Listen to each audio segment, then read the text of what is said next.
મગજ જ નથી એને હેલ્મેટની શું જરૂર? હા, માણસની સેફટી છે હેલ્મેટમાં.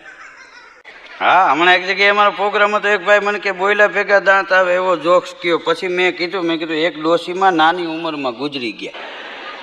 આ મોબાઈલ ફોનની હમણાં વાત કરી, મોબાઈલના બટકારિયાની એક સમયમાં જુઓ કબાટ જેવડા થાય. દરવાજા ખોલીને અંદર કરીને નંબર દાબશો, જ્યાં જવું હોય છે ને દોડે નીકળી જાઓ. લે મગનભાઈ 1:30 વાગે આવ્યા, કપાળમાં ઢીમણું કેમ કે એક રોંગ નંબરમાં હામો આવતો. હા, રાજકોટ તો મેઘા સિટી થાય. રોડમાંથી એવા કોમ્પ્યુટર મૂકશે, તમે બજારમાં નીકળશો ને ઘેરેથી તો ચોકમાં આવશો ને ખીચામાં કાંઈ નહીં તો કોમ્પ્યુટર બોલશે, કડકા છે. પોલીસ વાળા ફોટા મારીને કાઢી મૂકશે, જાઓ એ ઘેરે. કાંઈ ન હોય તો કોકના ખીચા કાપે ને.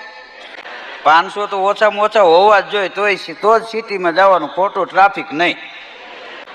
આપણા દેશની હરણફાળ પ્રગતિ છે.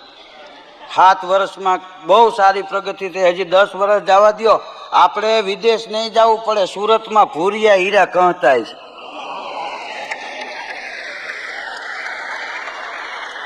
હા, આખો કોમ્પ્યુટર યુગ આવી ગયો. હા, તમે જુઓ મોબાઈલ છે એ ખોટું બોલવાનું સાધન છે. દિવાલ આડો ઊભો હોય ને આપણે ફોન કરી ક્યાં છો, હું તો અમદાવાદ છું, કે એ ટકો દેખાય. ટાલિયાના માથામાં માખી બેઠી હતી ને એમાં બીજી માખી આવી કે પ્લોટ બહુ સારો લીધો. હા, એ કે આ લેવાઈ ગયો હોય તો કામ આવે, હાલો ફરી આવી. બે માખી ઉડી અને પાછી ઉડીને આવી ત્યાં ઓલે વીક પહેરી લીધી. એ કે રાજકોટમાં ગમે ત્યારે પેશ કદમી થાય. જીવતા આવડે તો જમાનો ધુબાકા દીધા જેવો. આપણી એક કહેવત છે ને, દાતાર દયા ખાય નબળો માર ખાય. હા, લેણદાર ધક્કા ખાય, દેણદાર સબકો ખાય, સજન ગમ ખાય, ચિંતા શરીર ખાય, વેપારી નફો ખાય ને દલાલ કમિશન ખાય.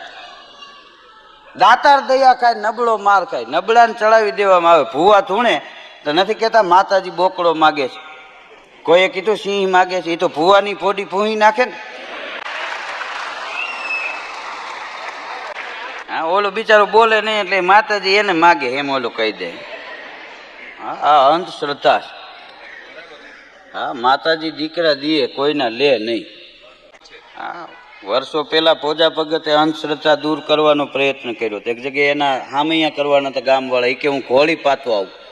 મરણનો પ્રસંગ હતો, મરી ગયા પછી ગુજરી ગયા પછી ને પૂછડે પાણી રેડતા. હા, બોલે વ્યવહાર ન હોય તો ત્યાં ચમચી લઈને ઊભો હોય. ઓળખો છો, તને ન ઓળખી આખી જિંદગી વાહડા ભરાવ્યા.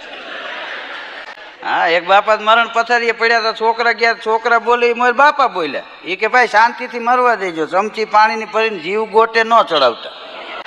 ભોજા બાપા કે હું ઘોડી પાતો આવું. 1.5 કલાક 2 કલાક 2.5 કલાક થઈને બાપા આવ્યા નહીં, ભોજા ભગત આવ્યા નહીં. ગામના ગયા ને તો ઘોડી આમ ઊભી હતી ને હવેડામાં પૂછડું બોરીને ઊભા હતા. તો ગામના કીધું કે બાપા આવી રીતે ઘોડી પાણી પીએ, આવી રીતે પાણી થોડું પૂગે.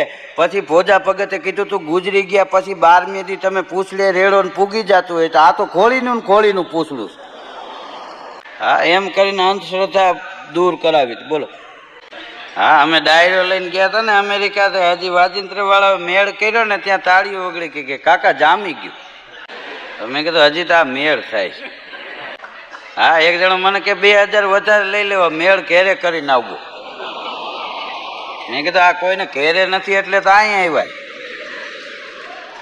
આપણે સોસાયટીમાં એક રેકડી વાળો નીકળો દિવસને 1:30 વાગે. છે કાંઈ ભંગાર, છે કાંઈ ભંગાર. બારી ખોલીને કે ભંગાર તો છે પણ ઓફિસે ગયા. ઓલો કે એને જ મોકલો છે બેન.